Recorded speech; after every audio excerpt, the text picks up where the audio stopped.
Кайсыл улут болбосун, ушул дүйнөдө негизги согуштар тил анан жер үчүн болот да. Адам туура жазып калыш үчүнчү, маанизин туура чыгарып жазып калыш үчүн канча убакыт окуза болот? Тилибизди илимдин тили кылгыбыз келсе, диндин тили кылгыбыз келсе, маданиятыбыздын, жогорку технологиялардын тили кылгыбыз келсе, эң негизги анын фундаменти ал туура жазуу менен туура сүйлөө. Биз сабаттуулугубузду, калктын сабаттуулугун жогорулатуу менен гана ошондой бийиктиктерге жете алабыз. Бизге күлкү, ичибизге ый. Бул уят, бул маскара, бул сөз жетпейт. Анан менин балам канча сүйлөйт. Маселе бул жерде атадан балага биздин жанагы коор байлыгыбыз өтөбү? Бул көлдүн тамчысы болсо, буюрса океан болобуз. Биз бир гана тилибиз менен гана мамлекетибизди, келечегибизди сактай алабыз. Ассаламу алейкум, урматтуу кыргыз элим. Ассаламу алейкум биздин катталуучулар. Бүгүн сиздерге сонун маек кылып беребиз. Бүгүнкү күндө көйгөйлүү чынында баарыбызга маселе. Кээ бирлер байлык десе ар кандай түшүнөт экен, кээ бирлер алтынды түшүнөт, кээ бирлер нефти түшүнөт, кээ бирлер ресурстарды түшүнөт. Бирок андан дагы эң чоң байлык бул жерде жазылып турат. Элдин баа жеткис байлыгы анын тили дейт экен. Бүгүн биздин конокто биздин инибиз Кыргызстанга кызмат кылып аткан, бекер кызмат кылышып аткан, кыргыз тили үчүн күйүп аткан Тилек мырза. Бүгүн Тилек мырза менен маек кылабыз. Тилек мырза, айтсаңыз, эмнеге Тилимпоз? Ассаламу алейкум көрөрмандарга, сизге дагы чоң рахмат чакырганыңызга. Тилимпоз деп аталган себеби 4 жыл мурда койгонбуз бул атты. Тилим деген, бул деген мой язык дегенди билдирсе, поз деген бул парсы тилинен өз тилинин күйөрманы, бир нерсенин адиси дегенди билдирет. Демек бул өзүнүн тилинин адиси, өзүнүн тилинин күйөрманы дегенди түшүндүрөт. Ар бир кыргыз атуулу өзүнүн тилин чынында жакшы көрсө, Тилимпоз атала алат да. Өтө сонун. Ушул нерселерди кылганга, мисалчы, бунун баардыгын биз билдик, баардыгын бекер кылат экенсиздер, эч кандай акча төлөнбөйт, мамлекет тараптан төлөнбөйт, бирок ушундай эң көйгөйлүү маселени көтөрүп жатканы кубандырат. Ушундай нерсени көтөрүп чыкканга, ушундай нерсе кызмат кылганга эмне түрткү болду сизге? Маселе бул жерде биринчиден аталарыбыздын баскан жолу. Мисалы, Касым Тыныстанов атабыз өмүрү 37-38 жашында көз жумду. Алар 27-28 жашында профессор болду. Эң мыкты араб тилин билди, эң мыкты орус тилин билди, кыргыз тилин чакты, майдалапчы.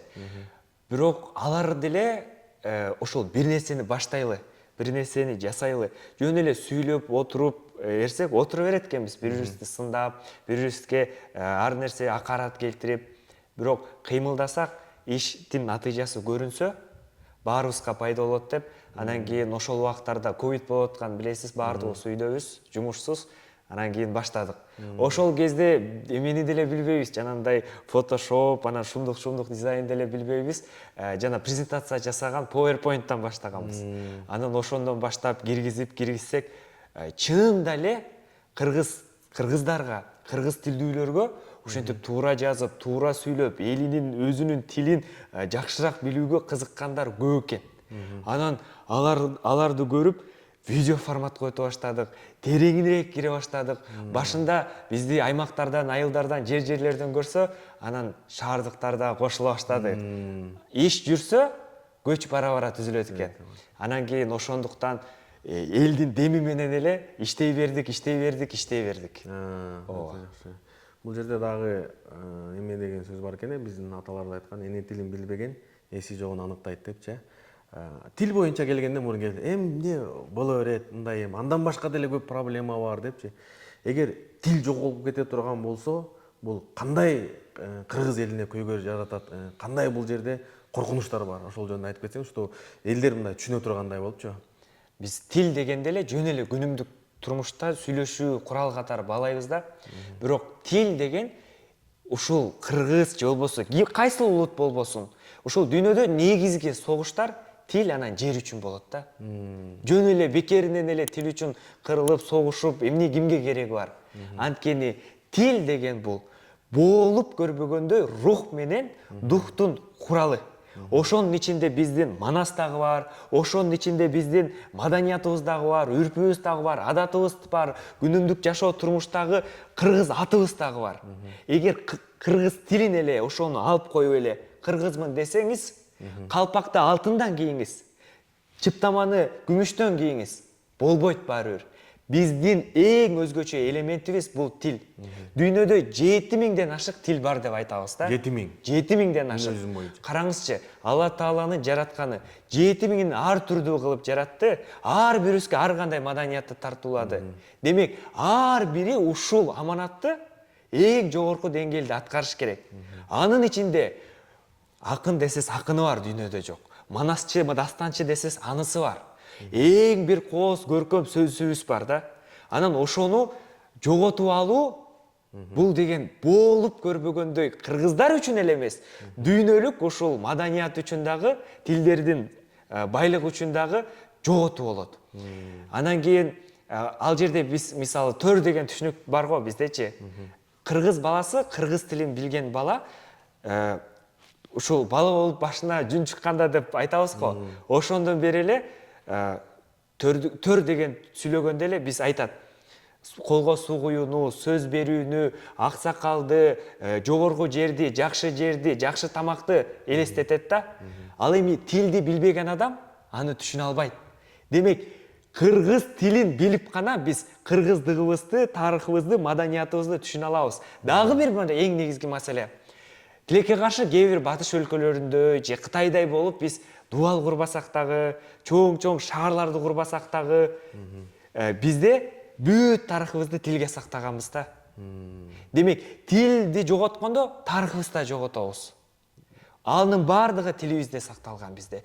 Атадан балага, муундан муунга, наркыбыздагы, тарыхыбыздагы баары тилге байланган, Анан жакында эле Сергей Лавров деген Россиянын эмеси, өкмөттө иштегени, кыргыз тили боюнча сөздөр болгондо, мындай өзүнүн кыжалат болгон өзүнүн билдирүүсүн билдирди да. Анан бул Франциядагы, мисалы, мурун колония, ошол Алжир, башка мамлекеттерде булар колония болуп, ошол эле Британия, Индияны колония кылгандан кийин буларга эгемендик бергенден кийин, ошол менен баягы токтоп калбастан, бирок өздөрүнүн маданиятын, өздөрүнүн салттарын китеп аркылуу, каналдар аркылуу, ошо французский канал немелер, тилдер дагы деле бар экен да. Айтайын дегеним, бизде деле азыр мисалы орусча передачалар, орусча программалар дагы деле. Булар эмнеге анча кыжалат болот, мисалы ушундай тилибизди ушул жактан биздин тилибизди кетирип атат, мындай кылып атат деп, булардын максаты кандай деп ойлойсуз? Бул деген тил деген бул курал да азырын тил деген. Ошон үчүн булар кыжалат болот дейсиз, Тил бул курал. Анткени азыр маалыматтык кастыктын, ар түрдүү маалыматтык согуштун убагында канчалык ошол чоң державалардын тилин, мурда колонияларды ээлик кылып турган, өзүн мындай бийик сезген өлкөлөрдүн тилин көп адам билсе, ошолордун айтып жаткан ою, саясаты көбүрөөк адамга таралсын деген максат менен. Өздөрүнүн тили аркылуу көп неме, Көп нерсе. Ошолор аркылуу биздин өздөрүнүн саясатын жүргүзгөн. Саясатын. Ошону менен биздин наркыбызга, салтыбызга, динибизге, маданиятыбызга каршы дагы агымдар кирет да. Ошол тил аркылуу. Анан кийин тилекке каршы биз кээ бир учурда өзүбүздүн мамлекеттик кыргыз тилдүү каналдарын көрбөй, ошол жактын контентин, ошол жактын видеолорун, ошол жактын ошол берүүлөрүн көрүп, мындай эбегейсиз пропагандага сугарылып атабыз да. Анан эртең анан кийин сиз көрүп аткандай кээ бир адамдар анан кийин чыгат. Ошондой депчи. Күйүк бышуунун дагы бир себеби, мисалы, Кытайдачы, Кытай көп жыл Кореяны басып отурду. Ошол кезде азыркы Борбор аянтында Кореянын бизде манас турса, аларда Сежонг падышанын эстелиги турат. Ал болуп көрбөгөндөй маданиятты, илимди, тарыхты, математиканы, астрономияны бардыгын билген адам болгон да. Китептерди өлөсө чыгарган, жазган. Бирок пайдасы эмне мен Кытай тилинде чыгарсам дейт. Анын эмеси жыйынтыгы кандай? Ооба 200-300 адам аны билет. Калган эл, жөнөкөй калк, журт аны түшүнбөсө, сугаруу тууралуу китептерим, билим берүү тууралуу китептерим, дин тууралуу китептерим кайда, не болот деп, ал корей тилин киргизген. Кытайлар кандай гана нерселерди кылган жок. ошол кезде ал бекем турду. Анын жасаган алфавити азырга чейин Кытайда бар. эмеде корей тили колдонуп атат да. Ошентип алар сактап калды өзүнүн маданиятындагы, тилиндагы, салтындагычы.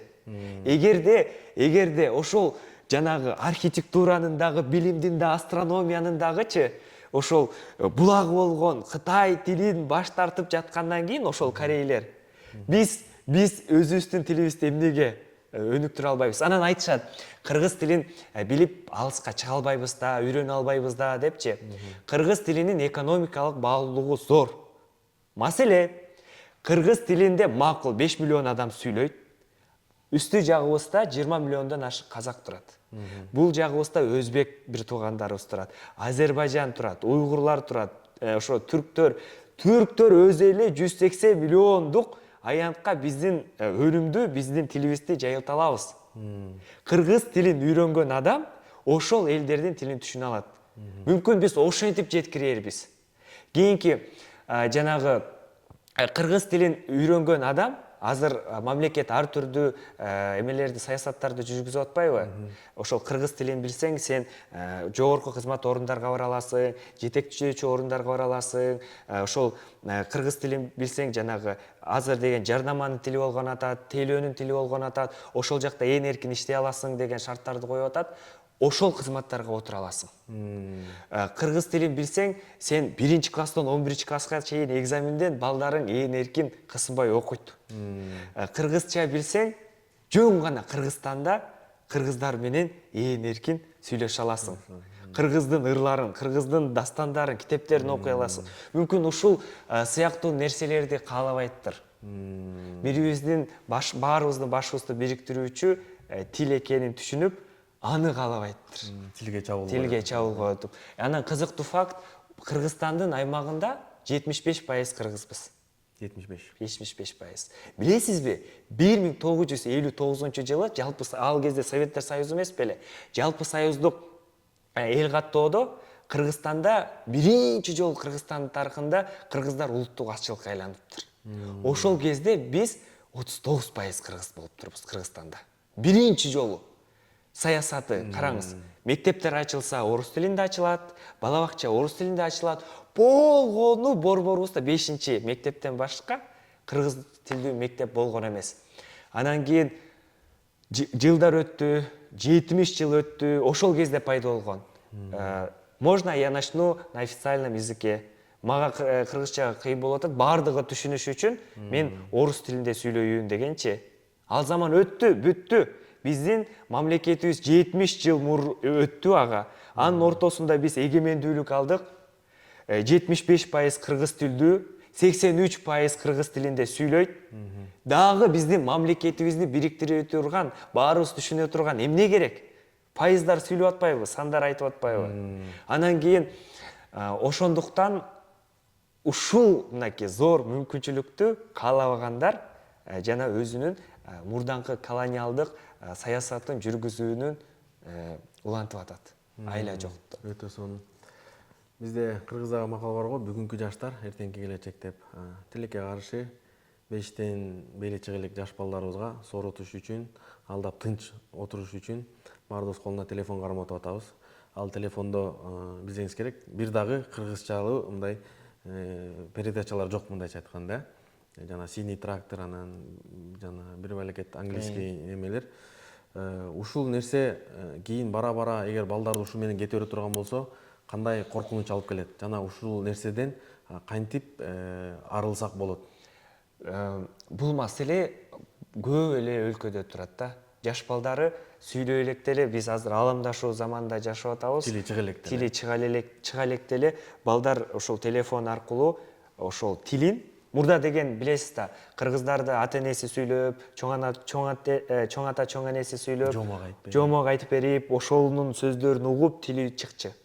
Азыр тилекке каршы тилин телефон чыгарып атат. Анын кулагына жаңырган биринчи үндөр бул ошол англис тилинде, орус тилинде болуп атат. Бул факт. Анан кийин алар ошол тилдерде сүйлөп өзүнүн дүйнө таанымын калыптандырып атат. Ал адам кантип анан кийин ошол жанагы биз айтып аткан нарк, насил тууралуу кеп кылат. Бул дагы чоң маселе болот да. Ошондуктан азыр жана маалыматтык согушта болушунча биз кейбестен биз эме продукт өнүм сунушташыбыз керек. Өзүбүз тартып. Кээ бирлер айтат, мына батыштан чыгып атпайбы, ошону эле которо салалы. Бул жактан чыгып атпайбы, которо салалы мультфильмдерди депчи. Маселе ал жерде чыгарат, бирок алардын өздөрүнүн калыптанган баалуулуктары бар. Үрп адаттары бар. Ал кыргыздарга тим эле окшоштуруп тууралап киргизсең дагы биздин наркыбызга туура келген маселелерди козгоп салып атат. Ошондуктан эң жакшысы өзүбүз кинолорду, мультфильмдерди тарта башташыбыз керек. Жакында эле акырындан чыкты, бирок жай жүрүп атат. Ошол балдарга арналган, ошол мен кайрадан айтам, биз мультфильмдерди кыргыз тилине которушубуз керек, жомокторду которуш керек. Жөн эле жомокторду кара ак кагазга чыгарбастан, ага деген сүрөттөрдү кошуп, ошол балага ошол кызыктуу болгондой кылып, ошол эле кезде жанагы айттым, комикстерди чыгарышыбыз керек. Аны менен катар ар түрдүү ошол тиркемелер, оюн тиркемелери чыгып атат. Ар түрдүү сайттарды түзсөк болот. Маселен, биздин жанагы мурда ойноп кыргыздардын оюндарын заманбапташтырып кагазга түшүрсөк болот. Карточкаларды ар кандай кыйма кагаздарга түшүрсөк болот. Маселе жасасак болот. Аны сындабай жасаш керек да. Маселе ошунда кыргызга. Анан кийин ага мисалы жанагы Тилимпозду айтып атам. Биз ар дайым эле балдарыбыз кыргызча туура жазбай калды, ката жазып атат, мындай кылып атат, тигиндей кылып атат деп.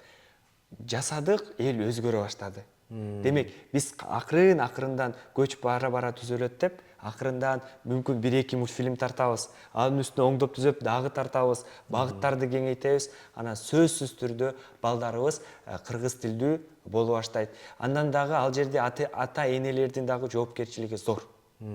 Бул жерде биздин мурда апаларыбыз бешик ырларын айтып, балдаргачы ар кандай ырларды жаттатып, 2 сөзүнүн бири макал-лакап кошуп, анын түшүндүрмөсүн кошо айтып жүрчү эле. Азыр антпей калдык. Анан дагы бир кызыктуу факт, акыркы изилдөөлөрдө тилдик трансмиссия деген түшүнүк бар. Атадан балага тилдин өтүүсү. Мисалы, менин чоң атам ар бир сөзүнө жана фразеологизмдерди, учкул сөздөрдү, кооз сөздөрдү айтып жүрөт да. Санжыраларды кошо кетип, ай, тиги атаң бул болгон, бул атаң бул болгон, мындай баатыр жашаган, бул жериң мындай болчу депчи. Атам ошонун 50 гана пайызын айтат. Аракет кылат, бирок 50 эле пайызына жетет да. Эми мен анын 25 эле пайызы. Анан менин балам канча сүйлөйт. Маселе бул жерде атадан балага биздин жанагы коор байлыгыбыз өтөбү? Ал дагы маанилүү. Ошондуктан бул жактан ата-энелер дагы жоопкерчиликти ала башташ керек. Балдарга өзүнүн ошол уруусу, өзүнүн жер суусунун тарыхы, өзүнүн киндик кан тамган жери тууралуу дагы кененирээк баяндап, кененирээк айтыш керек, жүрөгүндө болгондой болуп. Ошол. Өтө сонун, чоң рахмат. Анан дагы бир көйгөйлүү проблема, ушул блогерлер дейбизби, ушу интернет тармагында жазгандар биз деле мисалы, биз тилектен текстти эме кылабыз, бир сериалынан өткөзүп дегендей. Андан кийин бирок чынында аябай жаман көрүнөт да. Эгер мындай эл алдындагы адам ката жазса, мындай адамда билинбейт, ката жазса жаман көрүнөт. Бирок андан дагы жаман көрүнгөнү чоң көйгөй, өзүңүз билсеңиз керек, өзгөчө Бишкек шаарында, башка региондордо деле жарнамалар. Катарынан азыр шаарда жарнамадан көп нерсе жок. Бирөө өкүндүргөнү ошол чоң компаниялар, эми өтө Кыргызстанда мындай ондуктун ичине кире турган компаниялардын ката жазганын көргөндө бир чынында бир мындай кыргыз тили ушунчалык тебеленип, ушундай мындай убал немедей көрөсүң да.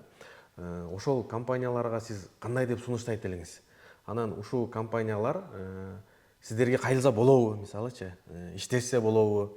Ушуну кандай бир сизге дагы көрүнөбү мындай Бишкекте жүргөндө, сиз көп сиздин немелериңизде көрүп калабыз. Кандай мындай жүрөгүңүз кызылып, өзгөчө сиз неме болсоңуз керек да?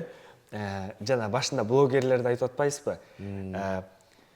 биз ошол тилибизди илимдин тили кылгыбыз келсе, диндин тили кылгыбыз келсе, маданиятыбыздын, жогорку технологиялардын тили кылгыбыз келсе, эң негизги анын фундаменти ал туура жазуу менен туура сүйлөө.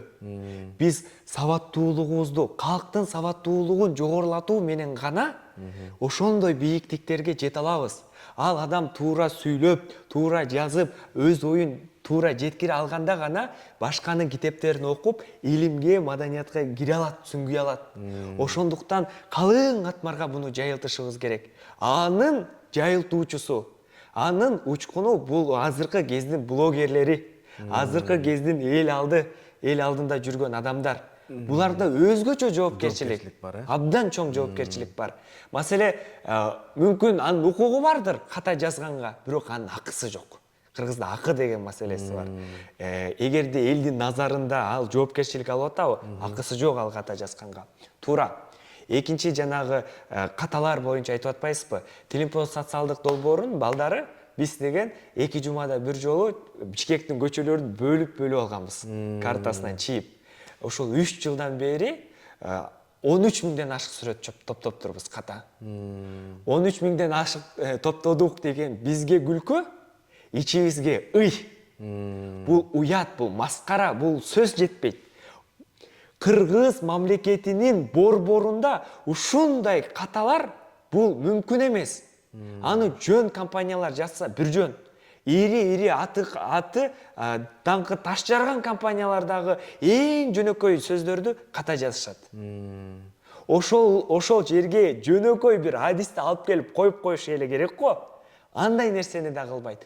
Сөзсүз биз кызматташууга даярбыз. Ким кандай сунуш берсе, алар менен иштешип, карап чыгып, сунушубузду берип, билимди жашырсаң азаят, бөлүшсөң көбөйөт дейт го. Бөлүшкөнгө даярбыз. Болгону кыргыз тилибиз аз гана адам сүйлөйт. Ошону сабаттуу анан жайылталы, сапаттуу жайылталы керемет болот да. Жанагы чоң көчөлөрдө килтеген көрнөктөрдө катаны көрүпчү, уяласыз.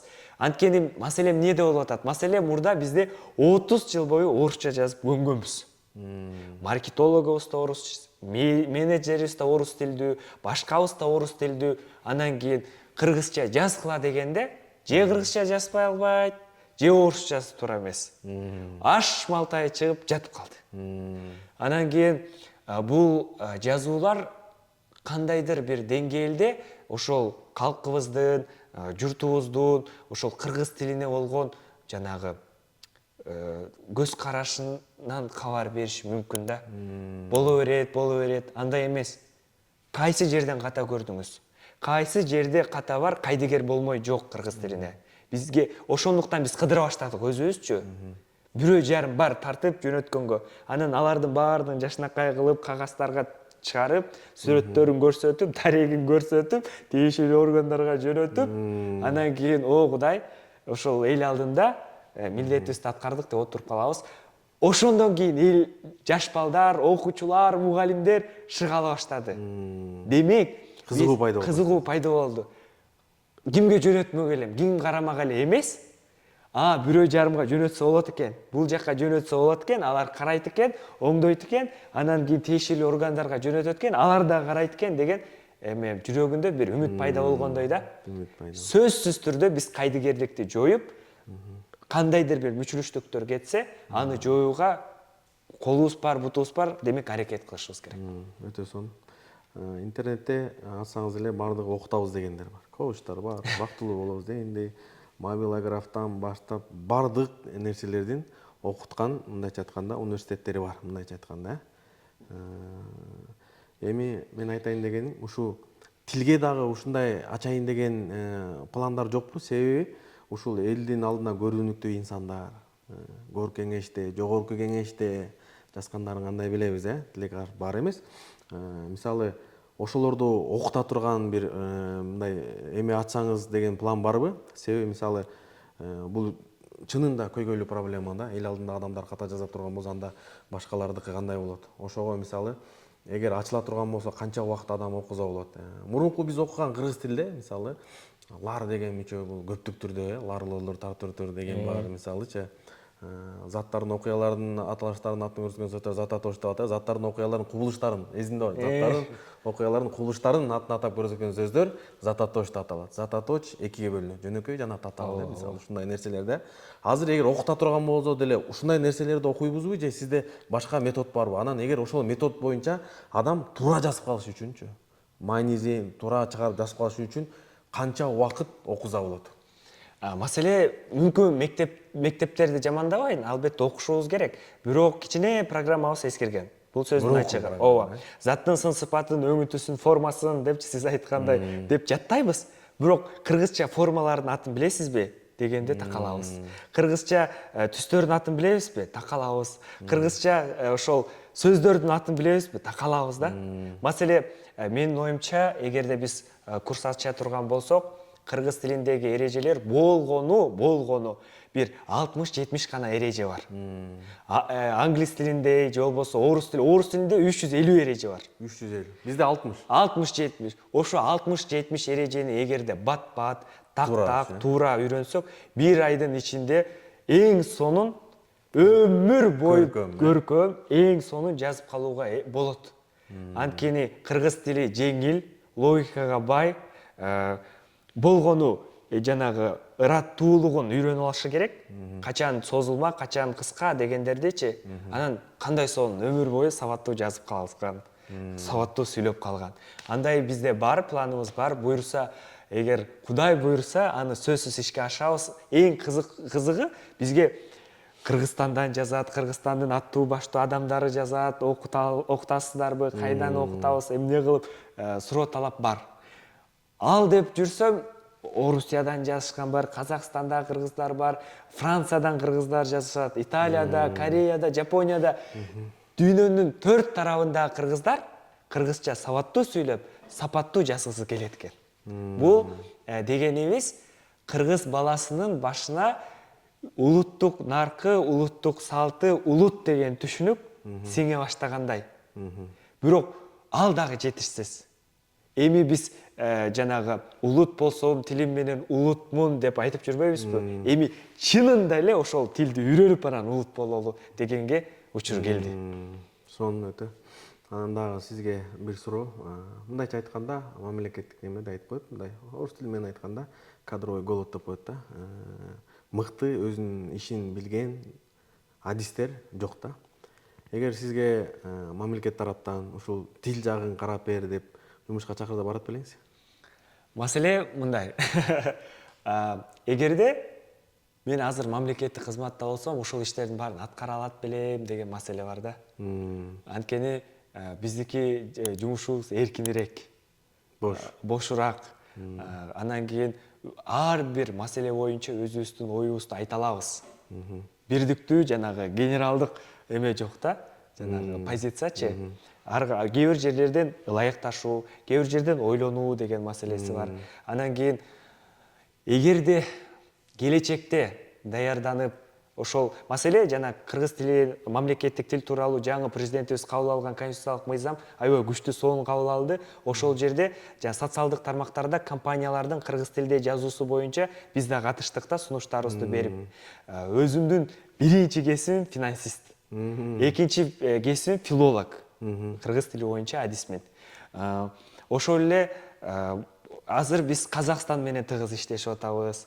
Форумдарды өткөрүп атабыз. Ошол видео, элди тартуу, кыргыз тилин бул продукт катары алып чыгуу маселесичи. Мисалы, кайсы бир кыргыз тилин биз товар катары элге мындай эң сонун кылып жарнамалай турган, аны дагы үйрөнүп, ар тараптуу сиңирип, анан келечекте мүмкүн пайдалуу тургандай. Ооба, келечекте мүмкүн ошого даяр болсом, бирок анан кийин убагы келгенде, анан кийин кыла алам, жасап салам, шумдукмун деп айта албайм. Себеби ар бир адамдын өзүнүн ошол бышып жетилген убагы бар. Аны жетекчилер өзү көрө билиш керек. Кайсыл адам жетилди, кайсыл адам жетиле элек бышып атат. Өздөрү билбестер баа бериш керек, Чоң рахмат. Анан баркы карапайым эл дагы, бардык башка региондорго сизге ошо тилди өнүгүшүнө жардам бериш үчүн кандай кадамдарга барыш керек? Анан кыргыз элине сиздин тил боюнча кайрылууңуз. Кыргыз кыргыз тили биздин кыргыз тили келечекте мүмкүн ооба 70 жыл биздин аймакта, борбор калаада окуу жайлар, чогулуштар, жолугуштар, ошол кездеги ажолорубуз баш болуп, кожолорубуз кош болуп, ошол расмий тилде сүйлөдүк, башка тилде сүйлөдүк. Ошол тилде сүйлөгөн адамдар эл алды болду. Ошол тилде сүйлөгөн адамдар билимдүү болду, элге акыл үйрөттү, жогору кызматтарда отурду, жакшы орундарды ээледи. Бирок заман өзгөрүп жатат. Мамлекетибиз, мамлекеттик саясатыбыз баарыбыз түшүндүк.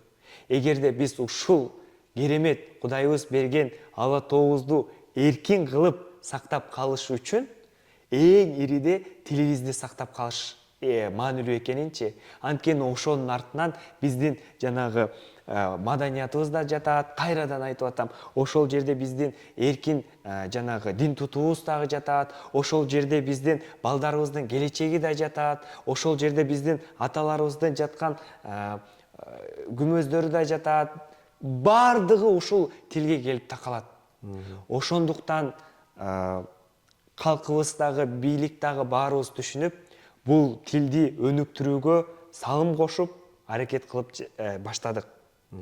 Жаштарга айтарым, кыргыз тилин билип, кыргыз тилинде сүйлөп гана, сиз сүйлөп гана эмес, албетте англис тилин үйрөнүшүбүз керек, француз тилин үйрөнүшүбүз керек, немис тилин үйрөнүшүбүз керек. Керек болсо 40 тилди Алмамбет атабыздай сүйлөй алышыбыз керек. 40 тилди. Маселе 100 тилди сүйлөңүз. Бирок эне тилибиз биринчи, өзгөчө, артыкча, бөлөкчө, башкача. Биз бул тилде дейишибиз керек, айтышыбыз керек, сайрашыбыз керек, сүйлөшүбүз керек, баяндашыбыз керек. Бул тил бизге энебиздин сүтү менен келген тил. Бул тилде биз сүйлөсөк эч кимге кереги жок. Ушул маанилүү. Ошол тилде сүйлөп, сиз аракет жасап, билимдүү болуп, мүмкүн мурда билимдүү болбогон чыгарбыз. Билимдүү болуп, экономиканы үйрөнүңүз, айтыны үйрөнүңүз, технологияны үйрөнүңүз, башка тилди үйрөнүп. Ошону кайра кыргызча которуп, келечек муунга таратышыбыз керек, беришибиз керек. Маселе 2000 жылдык тарыхы бар, 3000 жылдык тарыхы бар. Бул кеченки маселе. А биз сүйлөшө турган маселе эртең. Эртең эмне болот? Хундар биз менен жашап аткан хундар кайда, биз кайда? Алар деле айтса керек да бизгечи, кыргыздарды карабайсыңарбы деп. Бирок кыргыз атабыз, алар кыргызча сүйлөп өзүнүн наркын сактап келиптир. Кайка жетти? Алар кайда калды? Эртең биз айтып жүргөн кече эле жаралган деген элдер кайда болот? Биз кайда барабыз? Окуган эл, окуган журт, окуган адамдар эмне кылат? А биз кайда болобуз? Маселе ошондо. Маселе биз өзүбүздү кийинки муунга 100 жылдан кийин, 200 жылдан кийин аткаруучулар эмес, башкаруучулардын мамлекетинде жашагыбыз келсе, башкаруучулардын ошол маалыматтык жана талаада өзүбүздү кыйын, жоору санагыбыз келсе, анда тилибизди үйрөнүшүбүз керек. Башка вариант жок, башка жол жок. Биз бир гана тилибиз менен гана мамлекетибизди, келечегибизди сактай алабыз. Болду. Анан кийин ошондуктан ошол жаштарга дагы, өзүмдүн жашташтарыма дагы, агаларыма дагы, инилериме дагы тилди таза сүйлөйлү, туура сүйлөйлү, так сүйлөйлү. Ошол сиздин мамлекетке кошкондагы, тилибизге кошкондагы эбегейсиз зор салымыңыз болот. Анткени жана Разахов атабыз айткандай, сен таза болсоң, анан мен таза болсом, анан коом да таза болот. Эң биринчи, эң жөнөкөй мен таза болоюн, анан кийин досум таза сүйлөй баштайт. Анан экөөбүздү көрүп, коом дагы таза сүйлөй баштайт. Мына маселе. Маселе тилди кандай болсо ошондой кылып кийинки муунга жеткирүү эмес. Таза, нукура, кооз, көркөм, келбеттүү кылып жеткирүүдө. Ушунда. Ошондой бололу, кыргыз тилин колдойлу, колдонолу, кыргыз тили үчүн күрөшкөн, кыргыз тили үчүн аракет кылган балдарды итерели, түртөлү. Маселе тил менен динди мамлекеттин эң назик жери да, бул тил менен дин. Ушул же болбосо башка маселелер боюнча ар бир нерсенин өзүнүн адистери сүйлөшү керек. Мен мындай жазам, же болбосо мен мындай кылып койдум, же болбосо мен бул китепке таянам, бул китепке таянбайм, мен бул сөздүккө таянам, жок мен буну каалайм. Андай болбойт. Ар бир кесип ардактуу, ар бир кесиптин майын чыгара үйрөнүп, майын чыгара изилдеп, сиздин ошол иштеп аткан жумушуңуздан эл суктанаарлык кылып, анан кийин ошого ынанып, башка кесипке дагы өзүңүзгө ишенгенде ишенсеңиз, Кыргызстаныбыз сөзсүз өнүгөт. Биздей өлкө таппайсыз. Анткени кыргыз тили бардык тилдерге жатык, кыргыздар жеңил үйрөнүп алат, бат көнүп кетет. Маселе өзүбүздү ойлойлу. Өтө сонун. Сизге Тилек мырза, Алла ыраазы болсун. Адамга ыраазычылык айта албаган, адамга ыраазычылык айта албаган, Аллага да ыраазычылык айта албайт дейт. Баарыңыздардын эсиңиздерге салып кетебиз. Тилек анан Тилектин командасы, Тимурио команда дегендей бир тыйын албай кыргыз тилине кызмат кылат. Биз билебиз, мыкты инсандар бар, кыргыз тили үчүн күйгөндөр бар, бизнесмен байкелерибиз бар. Баягы куру сөз айтпастан өзүбүз биринчилерден болуп колдоп, Кудай буйрса ошо компаниянын атынан 300 000 сом бөлгөнбүз. Андан тышкарыда башкалар ушул тилди колдойбуз, жардам беребиз дегендер болсо, ушул жака номерлерди калтырып кетсеңиз болот. Колуңуздан келишинче 1 сом болсо, 10 сом болсо дагы которуп кыргыз тилинин өнүгүүсүнө салым кошсоңуз болот. Себеби кыргыз тили бул Кыргызстандын эң баалуулугу, бул тили. Көңүл бургаңыздарга, баарыңыздарга чоң рахмат. Маселе анан кийин жана адистерге ишенип деп айтпадымбы? Маселе эң үлгү көрсөткөн сиз болдуңуз. Ушул ишеним көрсөтүпчү, Билим мырза биздин ошол Тилимпост долбооруна 300 000 каражат бөлдү. Мүмкүн биз аракет кылып атабыз, социалдык тармактарда жайылтып атабыз, бирок кийинки тепкичтерге өтүшүбүз керек. Анткени дүйнөдөгү тилдер өнүгүп, өсүп, каражат бөлүнүп атат. Биз дагы сайт жасашыбыз керек, тиркеме жасашыбыз керек, материалдык техникалык базабызды өнүктүрүп, маалыматты жакшы, жеңил кылып жеткирүүнүн жолдорун өтүшүбүз керек. Ал маселебизди түшүнгөн Билим мырза биринчилерден болуп колсунду. Маселе сиздей адамдар көп деп ойлойм, Кыргызстанда көп. Анан кийин бул көлдүн тамчысы болсо, буюрса океан болобуз. Жакшы. Сөзсүз. Биз деле ошол интернеттен көрүп силердин кылган ишиңерге баа берип, аябай жүрөк жылыды да. Мындай инсандар көп. Кудай буйрса келечекте биргеликте ушундай чоң бир иш чараларды, региондорду кыдырып, областтарды кыдырып, мектептерде иш чараларды өткөзүп, Кудай буйрса кыргыз тилине өтө басым кылабыз деген пландарыбыз бар. Ошолордун баардыгын Кудай буйрса аткарганга Аллах Таала өмүрүбүзгө, жашообузга береке берсин.